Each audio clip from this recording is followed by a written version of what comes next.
Good morning, everyone. We look at the Gospel today, which is John's Gospel, chapter 6, verses 44 to 51. Jesus says, "I am the bread of life. Anyone who eats this bread will live forever." Now, we know in the times of the apostles and the times of the early church, that was a difficult teaching to follow. And possibly some of them, people wrestled with it. Say, "I'm the bread of life. Whoever eats this bread," you know, and Jesus continued to say in John's Gospel, my body is real food. My flesh is real food. And we're required to eat of it. And so, how do we do that? Because remember, at the Last Supper, Jesus was sitting there and he was saying to the apostles, "Take this, eat, this is my body." And he was sitting there talking. So, what, you haven't pulled off a finger, an arm, or a leg or something horrible.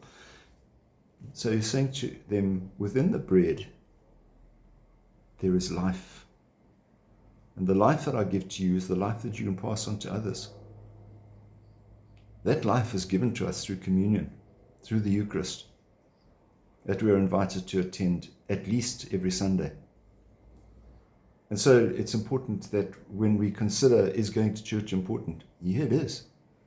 Because we need to give life to our spiritual bodies. Our physical bodies, we look after them. We make sure that we're fed and we make sure that we're reasonably fit, and that if we get sick, we make sure we fix it. What about our spiritual bodies? Jesus gives us real life. And it's important that we do use the opportunities regularly to nourish that. Now, just as an observation, we're picking up that during COVID, a lot of people drifted. And yes, a lot of people are coming back, but there's a certain kind of group of people who seem to have missed out. And it might be perhaps those who are younger members of the family. And during COVID, going to church wasn't what they did. And now that we've come out of COVID, going to church is not what they do either.